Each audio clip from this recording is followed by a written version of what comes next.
Forget everything you think you know about damsel in distresses and gentlemen pirates. This is a story of two women who stole their freedom with a cutlass and a curse and found a legendary love on the high seas.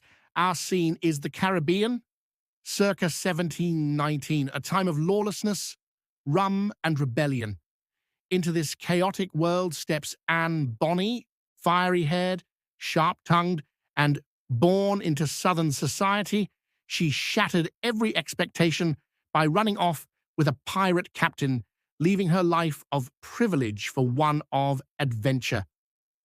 She was known for her ferocity in battle, fighting with a pistol and a machete, her spirit as untamable as the ocean. On her pirate ship, she encountered Mary Read. Mary's entire life was an act of defiance. She had spent years disguised as a man to claim the freedoms denied to women, first as a soldier, then as a sailor, and finally as a pirate. She was every bit as brave and ruthless as any man aboard. The moment they laid eyes on each other, something sparked. Perhaps Anne, with her keen eye for rebellion, saw through Mary's disguise, or perhaps Mary recognized a kindred spirit in Anne's fearless gaze. History doesn't record the details of their first meeting, but it was the beginning of an unbreakable bond. They became the most terrifying duo on the Caribbean, fighting side by side.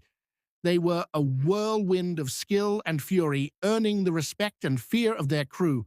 They didn't just break the rules, they burned the rulebook and used it to light their cigars. Their love was not whispered in quiet corners. It was shouted in the heat of battle, forged in partnership and mutual admiration. They were lovers, yes, but first and foremost, they were allies in a world that wanted to cage them. They chose a life where they could be their true, fierce selves together.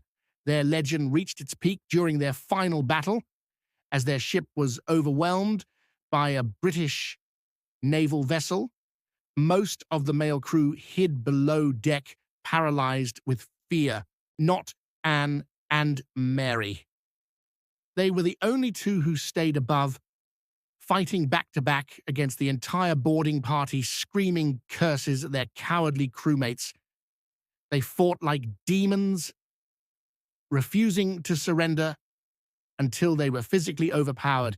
Their story is a sexy, feisty rebellion. It's a reminder that queer love isn't always quiet. Sometimes it's loud. Sometimes it's a pistol in one hand and your lover's hand in the other, staring down the whole world and daring it to try and take your freedom. Anne Bonny and Mary Read didn't ask for permission to exist or to love. They took it.